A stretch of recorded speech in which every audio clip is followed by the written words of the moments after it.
कई दिनों से चल रहा है, उसके संदर्भ में कुछ तकनीकी बिंदु हम लोग निरंतर उठा रहे हैं। एक तकनीकी प्रश्न उठा था, तो उस पर मैं आपका ध्यान आकृष्ट करना चाहता हूं कि यदि किसी लाइसेंसी ने अपना लाइसेंस सरेंडर कर दिया, यानी उसने असमर्थता व्यक्त कर दी हो और अपना फोरफीट कर दिया हो, तो उस संदर्भ में नियम क्या कहता था और किया क्या गया है।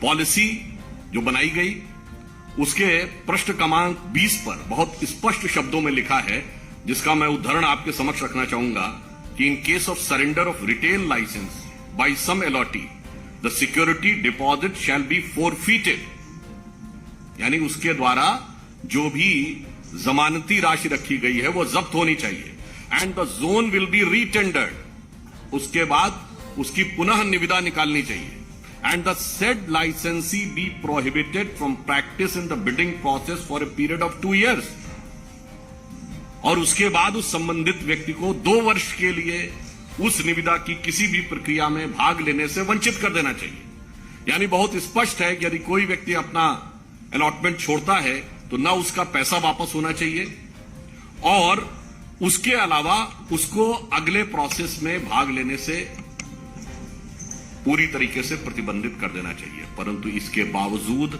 जिन लोगों ने अपने लाइसेंस फोरफीट किए, उन्हें प्रकारांतर से भी मौका भी मिला और पैसे भी वापस किए गए। अब क्या इसमें किसी भी प्रकार के किंतु परंतु की कोई गुंजाइश रह जाती है? इसलिए हमारा प्रश्न यह है कि हम निरंतर उनसे दिल्ली की आबकारी नीति पर प्रश्न पूछ रहे हैं, परंतु आप देख रहे हैं कि यह नई नवेली पार्टी एक पहेली बनती चली जा रही है। We are consistently asking them to be precise on excise, but they are doing all sort of theatric exercise in order to divert the attention and taking so many words like lotus, bogus, etc. Their main objective is to divert the focus.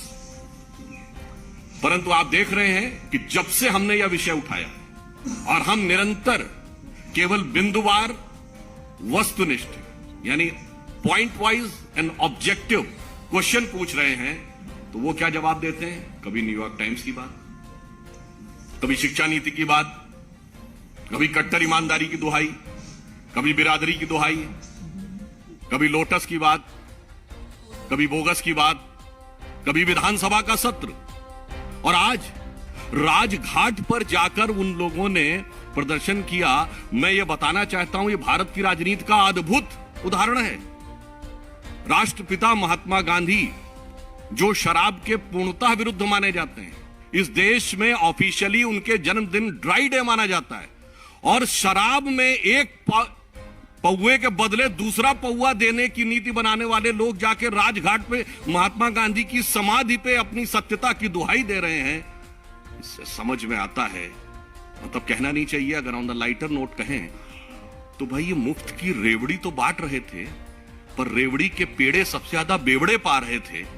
ऐसा उदाहरण जिस party ने प्रस्तुत किया, वो जाके राजघाट के ऊपर बापू की समाधि पर यह कहे, तो हम उनसे कहना चाहते हैं, मान्यवर सर, आपकी सरकार पर आंच नहीं है, आपकी साख पर आंच है। हम सीधे आबकारी नीति पर सवाल पूछ रहे हैं और आप हर दिन एक नए रूप बदलकर आकर विषय को डाइवर्ट करने की कोशिश कर रहे हैं, परंतु उससे सच छुपने वाला नहीं है, क्योंकि आप सत्य के सबसे बड़े प्रतीक की समाधि पर जाकर सच को ढकने का प्रयास करेंगे तो यह संभव नहीं है। इसीलिए यह पंक्ति कहता हूं जो आज आम आदमी पार्टी के चरित्र पर बिल्कुल उजागर होती है, कि इस समय के सबसे अजीम शायर वसीम बरेलवी का है शायद ये, कि सच जरा सा घटे या बढ़े तो सच सच न रहे। सच जरा सा घटे या बढ़े तो सच सच न रहे, मगर झूठ की तो कोई इंतहा नहीं, और लाख चेहरे बदल के आ जाता हूं मैं, मगर ये आईना कमबख्त झूठ बोलता ही नहीं। यह आम आदमी के चरित्र का वास्तविक चित्रण है कि न्यूयॉर्क टाइम्स से लेके स्कूली बस्ते में बोतल छुपाने से लेके अनेक प्रकार की ईमानदारी, बिरादरी और सरकार का और सब कुछ कर रहे हैं, मगर इस पे जवाब नहीं दे रहे हैं। तो अंत में मैं यह कहते हुए कि हमें जवाब आबकारी पर चाहिए, किसी और चीज के ऊपर जवाब नहीं चाहिए, और वह जवाब देने की वह स्थिति में नहीं है। इसलिए नित नए प्रकार के प्रदर्शन, आवरण और स्वांग रचने का प्रयास करते रहते हैं। अब मैं अपने साथी सांसद श्री प्रवेश साहिब सिंह जी से अनुरोध करूंगा कि वो आगे का विषय आपके समक्ष रखें।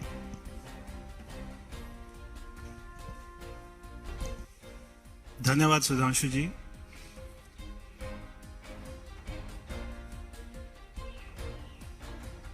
जब शाम को डिबेट चलती है टेलीविजन पर, तो आम आदमी पार्टी के साथ में मीडिया बंधु भी हमसे ये सवाल पूछते हैं कि क्या उनके एमएलए को तोड़ा जा रहा है।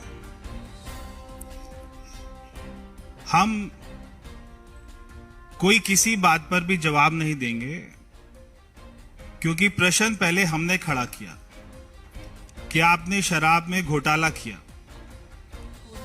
उसके ऊपर में कोई जवाब नहीं देना और इसको पूरे मुद्दे को डाइवर्ट कर देना, ये अब आम आदमी पार्टी ने अपना तरीका बना लिया है। हमारा उनसे सीधा सीधा प्रश्न है कि आपने जो कमेटी ने आपको सारी पॉलिसी रिकमेंड करी थी, आपने उसको क्यों नहीं माना, और जो L1 का कमीशन था उसको आपने 2% से 12% क्यों कर दिया। इस बात का आज तक किसी भी डिबेट पर, कोई भी आम आदमी पार्टी की कॉन्फ्रेंस में केवल ये 2% से 12% क्यों किया, इस बात पर कोई जवाब आज तक ना किसी ने मांगा है, ना उन्होंने दिया है और ना वो देंगे। क्योंकि पॉलिसी में जो सबसे बड़ा करप्शन है वो केवल ये 2% से 12% क्यों किया L1 का, केवल यही सबसे बड़ा घोटाला है। इसके ऊपर उनके पास में कोई जवाब ही नहीं है।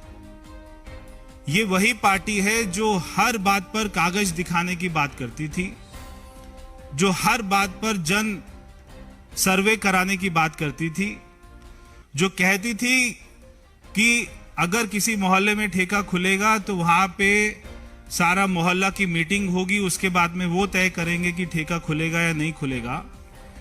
मगर इन्होंने कोई कमेटी की बात नहीं मानी, ना कोई इन्होंने अपनी ही बात मानी। तो इसलिए ये आजकल बहुत या तो पिक्चर देख रहे हैं, रातों रात में स्क्रिप्ट बना देते हैं। कोई भी हमारे एमएलए जो है मिल नहीं रहे, उनका नाम भी नहीं बताते, कौन फोन कर रहा है बीजेपी वाला, उसका भी नाम नहीं बता रहे। मगर इनके कौन कौन विधायक नहीं मिल रहे, उनका भी नाम नहीं बता रहे। अगर ये उनका नाम बता दे तो हमारे कार्यकर्ता जो है उनके घर जाकर उनको ढूंढ के ले आए और हम खुद ही विधानसभा पहुंचा देंगे। क्योंकि जब 2013 में हमारी 32 सीटें आई थी और आम आदमी पार्टी की 28 सीटें आई थी, अगर उस समय हमारे ऊपर ये आरोप लगाते तब तो जनता मान भी लेती। जितनी बेखूबी से, जितने विश्वास के साथ में आज ये बोलते हैं।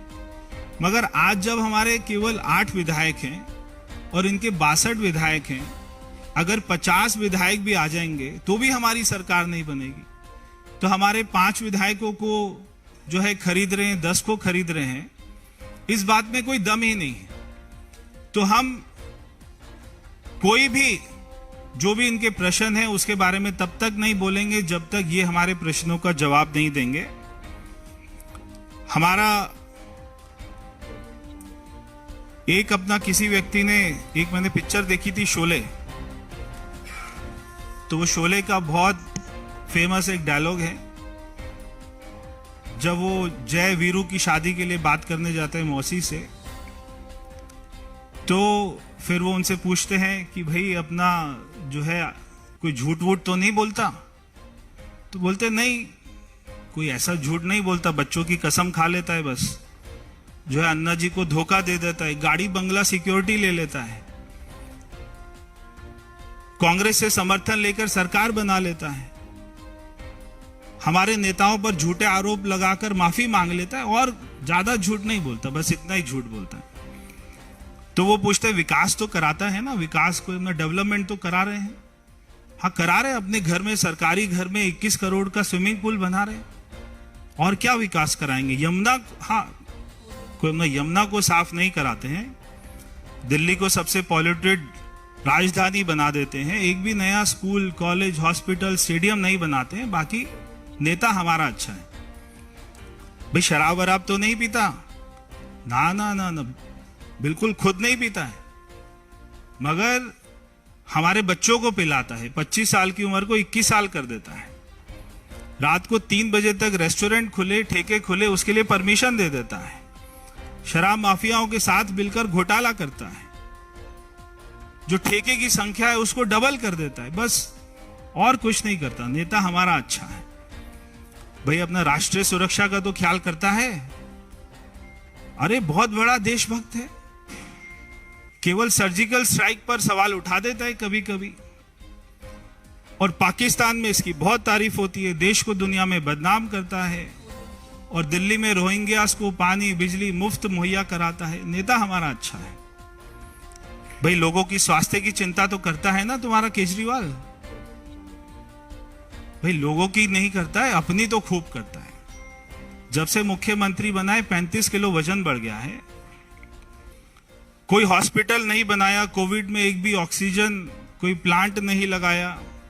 दिल्ली में 23,000 लोग जिस महीने मरे थे, उसी महीने में एक्साइज पॉलिसी लेकर आए।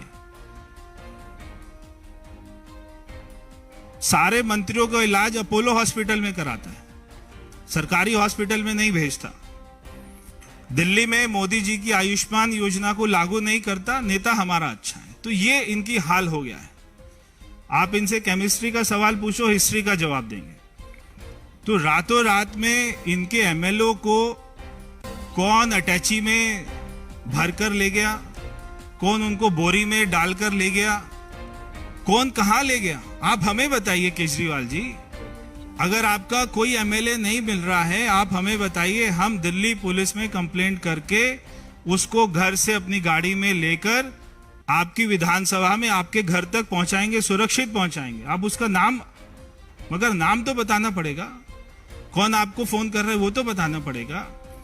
आज इन्होंने राजघाट को, एक अपना राजघाट जैसी पवित्र स्थान को गंदा कर दिया है। तो हमारे कार्यकर्ता आज वहां पर जाएंगे, वहां पे गंगा जल का छिड़काव करेंगे, क्योंकि वो हमारे राष्ट्रपिता महात्मा गांधी जी जो हमेशा शराब का विरोध करते थे, आज उधर जाकर कम से कम ये पश्चाताप करके ये तो बताएं कि उन्होंने कितने सैकड़ों करोड़ का घोटाला किया है। वहां पर जाके तो माफी मांग ले। मगर इनको इतनी शर्म नहीं है कि ये क्या कर रहे हैं। इनको एक बात अच्छे से पता है कि केजरीवाल जी को, जो ये बार बार बोलते हैं मनीष सिसोदिया जी 2-3 दिन में जेल में जाने वाले हैं, ये बात इनको अच्छे से पता है। और मनीष सिसोदिया को ये बात अच्छे से पता है कि उसने फाइल पर साइन किए थे।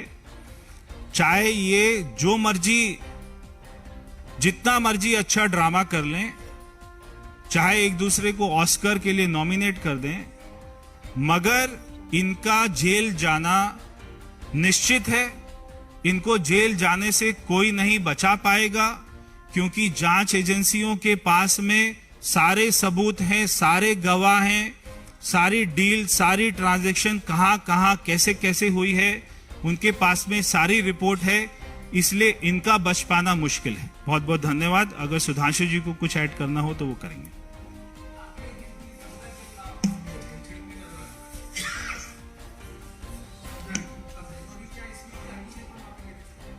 बिल्कुल, और तो कोई कारण नहीं है, क्योंकि आज उन्होंने जो दिल्ली में शराब माफियाओं के साथ में मिलकर, जब दिल्ली में 23,000 लोग कोविड से मरे, उस महीने में ये एक्साइज पॉलिसी लेके आते हैं, और इनका सांसद राघव चड्ढा ये कहता है कि अगर मार्च में कोविड आ गया तो हमें क्या लेना देना, अगर लोग मर रहे हैं तो हमें क्या लेना देना, हम तो शराब की पॉलिसी लेकर आएंगे।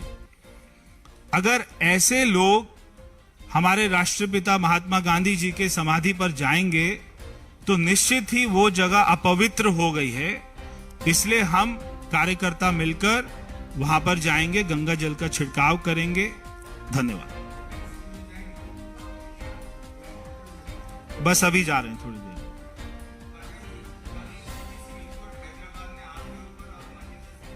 जी, थोड़े दिन आप जरा इंतजार कर लीजिए। जब हमने जिसका नाम लिया था उसके ऊपर में जब होगा नोटिस जारी जांच एजेंसी द्वारा, उनको बुलाया जाएगा, तब सारा दूध का दूध और शराब का शराब हो जाएगा।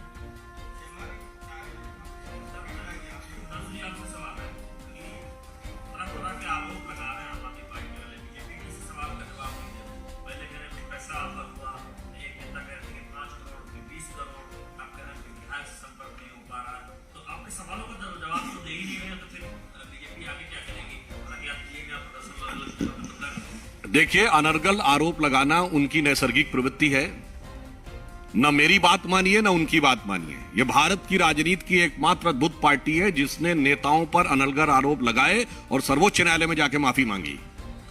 नितिन गडकरी जी के ऊपर, स्वर्गीय अरुण जेटली जी के ऊपर, इवन कांग्रेस के कुछ नेताओं, शायद कपिल सिब्बल जी और मनीष तिवारी जी के ऊपर। भारत के राजनीतिक इतिहास में राजनीतिक आरोप के लिए सर्वोच्च न्यायालय में जाकर क्षमा याचना करने वाली पार्टी के आरोपों को कितनी गंभीरता से लिया जाना चाहिए, मुझे लगता है इसके लिए किसी भी प्रकार के प्रमाण की आवश्यकता नहीं है, because it is duly certified in the supreme court of India. Neeraj Pandey जी।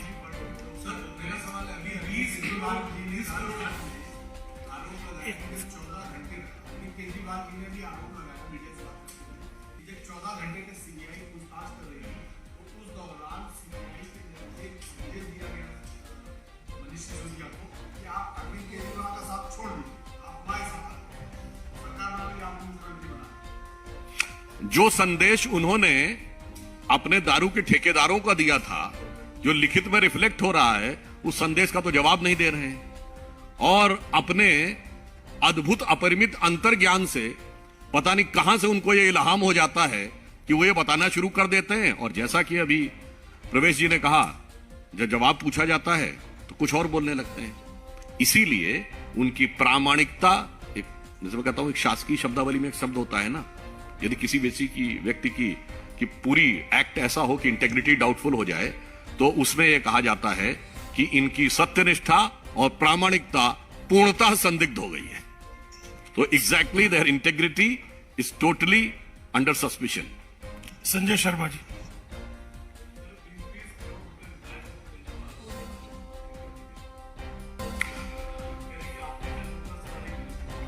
वो कह रहे हैं, आम आदमी पार्टी के स्वयं विधायक, बादलपुर से विधायक एनटी शर्मा ने 2020 में खुद ये बोला था कि 20-20, 25-25 करोड़ रुपए लेके केजरीवाल जी टिकट बांट रहे हैं। हमारा आरोप नहीं है, उनके एमएलए का आरोप है। भाई, अपनी पार्टी का तो जवाब दे दीजिए। मगर वो जवाब क्या देंगे? एमएलए ही नहीं, उनके तो संस्थापक सदस्यों का विश्वास भी अब उनके साथ नहीं है।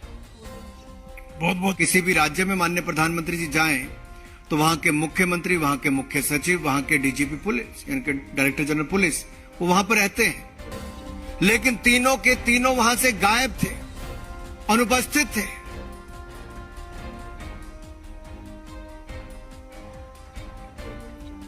कारण क्या था? मुख्यमंत्री, मुख्य सचिव, डीजीपी का ना होना। ये किसका षड्यंत्र था? कौन इनके पीछे थे? क्योंकि केवल यहीं तक नहीं रुके। जब प्रधानमंत्री जी का काफिला इंतजार करने के बाद डीजीपी पंजाब के पूरे कहने के बाद कि रूट सुरक्षित भी है, सैनिटाइज्ड भी है, ये आने के बाद, जानकारी आने के बाद एसपी जी ने चलने के लिए कहा, तब भी मुख्यमंत्री, मुख्य सचिव और डीजीपी गायब थे। उनकी गाड़ियां थी लेकिन वो नहीं थे। प्रधानमंत्री जी को अकेला पंजाब में छोड़ दिया। और जिस पुल पे जाकर वो उनका काफिला रुका, उससे मात्र 100 मीटर की दूरी पर आंदोलनकारी। आप कल्पना कीजिए, भारत के प्रधानमंत्री पुल पर हो, 10 किलोमीटर की दूरी पर पाकिस्तान का बॉर्डर हो, जहां पे तोप की आप रेंज में हो, स्नाइपर्स की रेंज में हो सकते हो, वहां से गोली बारूद चल, कुछ भी हो सकता था। और पंजाब पुलिस मूक दर्शक बनकर 20 मिनट तक खड़ी रही। पंजाब के मुख्यमंत्री फोन पर भी उपलब्ध नहीं थे, ना व्यक्तिगत तौर पर थे। एसएसपी ने हाथ खड़े कर दिए थे। आखिरकार ये रूट किसने बताया था आंदोलनकारियों को? रूट पर कैसे आए? मात्र 100 मीटर की दूरी पर आंदोलनकारियों ने कैसे घेरा बना लिया? कुछ भी हो सकता था, लेकिन पंजाब के उस समय के मुख्यमंत्री कांग्रेस के नेता ये कहते 20 मिनट ही तो थे। अरे 2 मिनट भी बहुत होते हैं कुछ भी होने के लिए। इस देश ने बहुत बड़े बड़े नेताओं को, चाहे प्रधानमंत्री हो, पूर्व प्रधानमंत्री हो, पूर्व मुख्यमंत्री हो या बड़े नेता हो, बहुत को खोया है। सुरक्षा व्यवस्था के साथ खिलवाड़ के कारण खोया है। ऐसी स्थिति क्यों पैदा की गई? महत्वपूर्ण लोग घटनास्थल से गायब क्यों थे? यह सवाल बार बार उठता है। और यही नहीं, प्रदर्शनकारियों को प्रधानमंत्री के रूट के बारे में जानकारी किसने दी? और अगर ये सुरक्षित और सैनिटाइज रूट था तो आंदोलनकारी आए कैसे? एसएसपी किससे बार बार फोन पर बात कर रहे थे? किसके निर्देश ले रहे थे? मुख्यमंत्री ने बहाना मार दिया कि उनको कोविड है, लेकिन चंद घंटों के बाद प्रेस कॉन्फ्रेंस भी करते हैं, पब्लिक से भी मिलते हैं और बगैर मास्क के मिलते हैं। कांग्रेस के उस समय के मुख्यमंत्री अपने दिल्ली के बड़े नेताओं, आकाओं से, जिस परिवार का इस पार्टी पर राज है, उस पार्टी के नेताओं को बार बार जानकारी देते हैं कि सुरक्षा में ये हुआ, ये हुआ। तो ये जो उन्होंने कहा कि ये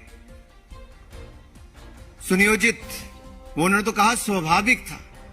क्या कहा उन्होंने? मुख्यमंत्री चन्नी ने उस समय कहा यह कुदरती थी। सुरक्षा भंग होना कहते कुदरती था, स्वाभाविक था। यह स्वाभाविक नहीं, सुनियोजित था। यह षड्यंत्र किसका था? क्या चाहते थे इस घटना से वो? पंजाब में जहां सिटिंग मुख्यमंत्री की हत्या हो चुकी हो, पहले इस देश में कई प्रधानमंत्री, पूर्व प्रधानमंत्रियों की हत्या हो चुकी हो, उस समय खिलवाड़ी किसके कहने पर हुआ? और इससे शर्मनाक बात क्या होगी कि बार बार चन्नी जी ने ऐसे बयान दिए। मैं तो यही कहूंगा कांग्रेस के नेताओं से कि आप चुनावों में ना घेर पाओ, संसद में ना घेर पाओ, सवालों में ना घेर पाओ, तो प्रधानमंत्री की सुरक्षा के साथ खिलवाड़ करो। सवाल यह उठता है कि नौकरशाह, ये पुलिस अधिकारी किसके इशारे पर ये खेल खेल रहे थे और सुरक्षा के साथ खिलवाड़ कर रहे थे, और प्रधानमंत्री जी की सुरक्षा के साथ हिला हवाली कर रहे थे, लीपा पोती कर रहे थे। किसके कहने पर कर रहे थे? सीएम चन्नी बार बार झूठ बोल रहे थे। ये किसकी ओर इशारा करता है? किस परिवार और किस पार्टी के नेता को वो रिपोर्टिंग बार बार कर रहे थे? सीएम की भाषा में इतना घमंड है, इतना झलझलापन, ये अपने आप में दिखाता है कि अपने आप नहीं, अपने आकाओं के इशारे पर काम कर रहे थे। ये कहना 20 मिनट रुके, कुछ हुआ तो नहीं, कितनी गैर जिम्मेदाराना स्टेटमेंट है। इससे तो यही पता चलता है कांग्रेस का हाथ देश विरोधियों के साथ। यही नहीं रुके, अभी प्रधानमंत्री जी का तेलंगाना का दौरा था, उस समय भी प्रधानमंत्री जी के हेलीकॉप्टर आने से ठीक पहले उसी समय पर इतने बड़े बड़े काले गुब्बारे छोड़ दिए। यह भी एक बहुत बड़ी सुरक्षा के साथ खिलवाड़ का मामला था। लेकिन मित्रों, जैसा शास्त्रों में लिखा है हमारे, जो धर्म की रक्षा करता है, धर्म उसकी रक्षा करता है। लेकिन यहां पर सवाल तो यह खड़ा होता है कि तत्कालीन कांग्रेस सरकार ने ऐसा कैसे होने दिया, किसके इशारे पर होने दिया, और ये रूट कैसे पता चला, सुरक्षा में चूक क्यों हुई, इसका जवाब कांग्रेस को देना ही होगा। कौन इनके वो आका दिल्ली में है, कौन वो नेता है जो उस समय के मुख्यमंत्री को निर्देश दे रहे थे। ये पूरी स्क्रिप्ट दिल्ली में किस जगह पर कांग्रेस के लिखी गई और उसको लागू पंजाब के मुख्यमंत्री ने डीजीपी के माध्यम से एसएसपी पर किया। कोर्ट ने इस पर अपनी टिप्पणी बड़ी गंभीर भी की है। भविष्य में प्रधानमंत्री की सुरक्षा के साथ खिलवाड़ ना हो, उसके भी इसमें कहा है। उस पर क्या क्या करना चाहिए, उपचारी उपाय क्या हो, सेफगार्ड्स क्या लिए जाएं, उस सबकी बात भी कही है। लेकिन आज सवाल ये खड़ा होता है कि कांग्रेस ने देश के 130 करोड़ की जनता के पूर्ण बहुमत से चुने हुए दुनिया के सबसे लोकप्रिय नेता की सुरक्षा में खिलवाड़ क्यों होने दिया, ये सुनियोजित क्यों था और ये षड्यंत्र किसने रचा, ये कई सवाल अब आप सबके सामने आते हैं। इस विषय से कोई जुड़ा हुआ कोई सवाल आपके पास हो तो एक मिनट आप पूछिए। हाँ,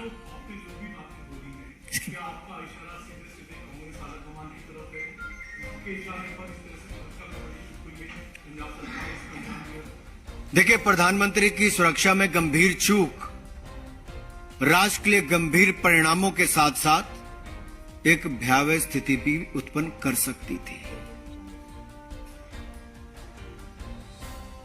क्या कांग्रेस ये चाहती थी? तो किसके इशारे पर चाहती थी? कांग्रेस में कोई और नहीं, एक परिवार की ही पार्टी है, उसके इशारे पर ही चलती है। चन्नी जी बताएं, क्या यह इशारा वहीं से आ रहा था जहां पर रिपोर्टिंग सुरक्षा चूक की उस दिन की जा रही थी? मीडिया के मित्र अपने पूरा रिकॉर्ड पुराना खंगालें। प्रधानमंत्री जी कैसे पुल पर खड़े थे, चन्नी जी कैसे गायब थे, चन्नी जी किसको रिपोर्ट कर रहे थे। उन्होंने स्वयं कहा कि मैं कांग्रेस के इस परिवार के इस नेता को रिपोर्ट कर रहा था। तो ये पूरी स्क्रिप्ट प्रधानमंत्री की सुरक्षा की चूक की किसने लिखी, किसने लागू की, अब यह सवाल देश के सामने खड़ा होता है। नीरज पांडे, ये षड्यंत्र किसने रचा?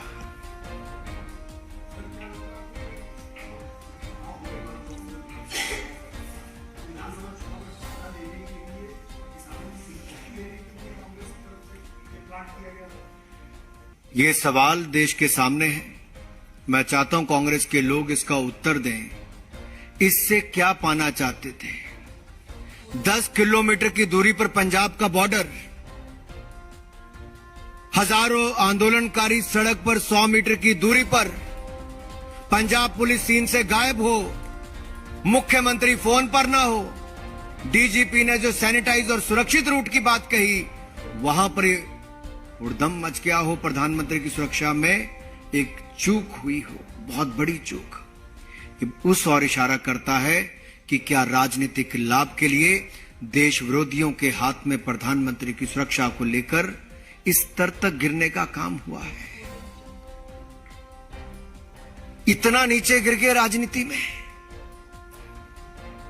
कि 130 करोड़ की जनता के द्वारा चुने हुए प्रधानमंत्री की सुरक्षा में आप चूक कर देते। रविंदर जी,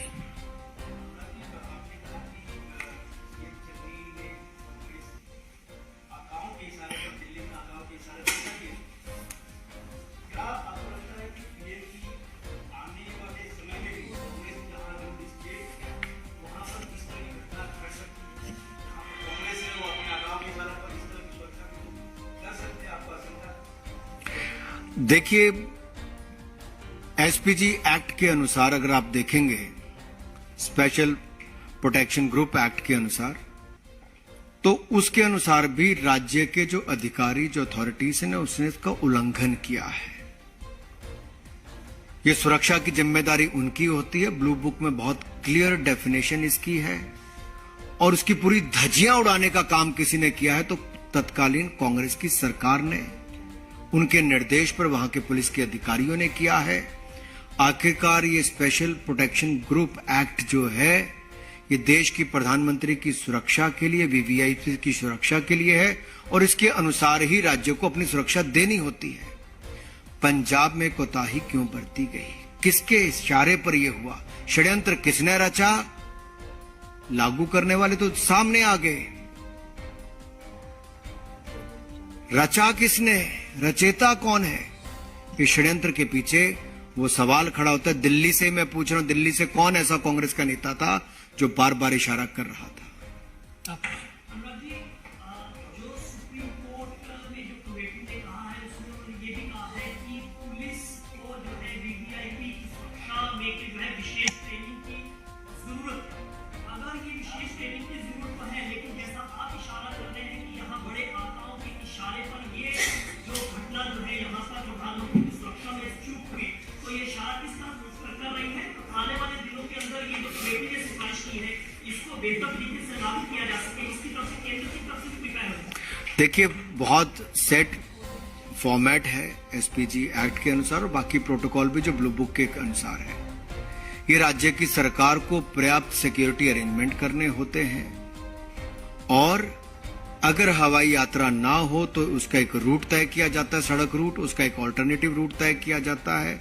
ऐसी स्थिति में कहां से निकला जाए, ये सब गिने चुने अधिकारियों तक पूरी प्लानिंग और पर्याप्त सिक्योरिटी फोर्स वहां पे लगाई जाती है। क्या पंजाब में पुलिस की कमी थी या प्रयासों की कमी थी? पंजाब पुलिस में कमी नहीं थी जी, सिक्योरिटी फोर्स थी लेकिन लगाई नहीं गई थी। किसके इशारे पर नहीं लगाई गई थी? रूट किसके कहने पर लीक कर दिया गया? और कैसे 100 मीटर की दूरी पर आंदोलनकारी आकर घेर लेते हैं। पंजाब पुलिस के लोग चाय की चुस्की भरते हैं, आपके पास वीडियो से दिखाइए जी। एसपीजी को घेरा बनाकर प्रधानमंत्री की सुरक्षा करनी पड़ती है, जब मात्र 10 किलोमीटर की दूरी पर पंजाब का बॉर्डर है। वहां पर तोपें तैनात होंगी, कुछ और होगा। वो खिलवाड़ की स्थिति किसने खड़ी की देश के सामने, इसका जवाब कांग्रेस को देना ही होगा। Why do you think the Congress party, like you said, has such a conspiracy? The Congress party constantly has been saying that they have been at the receiving end. 2 prime ministers from their family have been assassinated in this country. आप ये कह कर बार बार अपना पिंड नहीं छुड़ा सकते। कांग्रेस की सरकार थी, मुख्यमंत्री सीन से गायब था, मुख्य सचिव सीन से गायब था, डीजीपी सीन से गायब था। क्यों नहीं थे तीनों? किसके इशारे पर नहीं थे? क्या उनको पता था कि उस दिन कुछ होने वाला है? तो उस काफिले में मत रहो जिसका घेरा आंदोलनकारी भी कर सकते हैं और बॉर्डर जो 10 किलोमीटर दूर पाकिस्तान का है वहां से भी कुछ हो सकता है। ये डर या ये जानकारी पहले से ही मुख्यमंत्री को थी और इसीलिए सुरक्षा में चूक भी हुई, सुरक्षा के प्रबंध भी कम किए गए और वो लगातार सीन से गायब रहे। ना प्रधानमंत्री को रिसीव करने आए, न उनके काफिले का हिस्सा बने, जबकि 4 घंटे बाद वो मीडिया से भी बात कर रहे थे, लोगों से भी मिल रहे थे।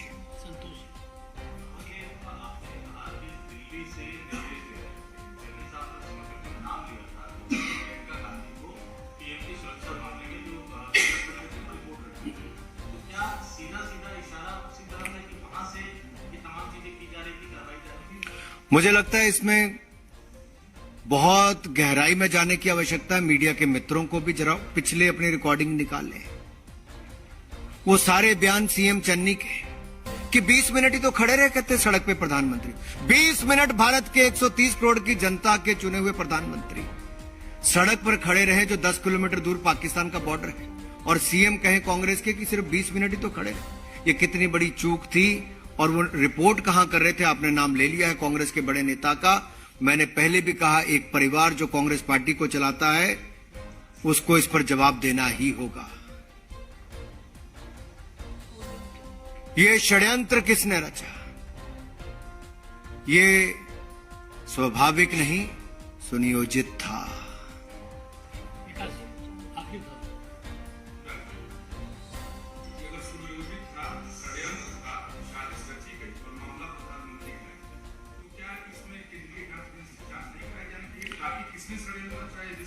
देखिए, अच्छी बात यह है कि कम से कम इसमें आरोप प्रत्यारोप वाली स्थिति नहीं है।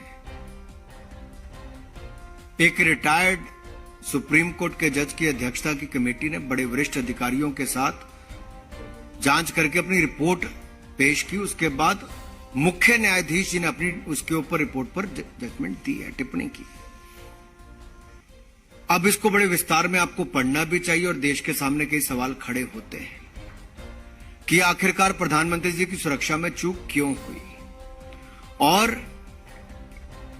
रेमेडियल मेजर्स और सेफगार्ड की बात जो प्रधानमंत्री की सुरक्षा के लिए मुख्य न्यायाधीश जी ने की और एक ओवरसाइट कमेटी की बात भी जो कही, ये अपने आप में दिखाता है कि वो भी कितने गंभीर है प्रधानमंत्री जी की सुरक्षा को लेकर। लेकिन कांग्रेस पार्टी और उनके मुख्यमंत्री गंभीर नहीं थे। भविष्य में ऐसी चूक ना हो, इस स्थिति के लिए क्या क्या कदम उठाने चाहिए वो भी करने चाहिए। लेकिन मैं चाहूंगा कि जो पहले चूक हुई इसकी जड़ तक भी जरूर जाना चाहिए कि इसके पीछे कौन लोग थे। बहुत बहुत धन्यवाद।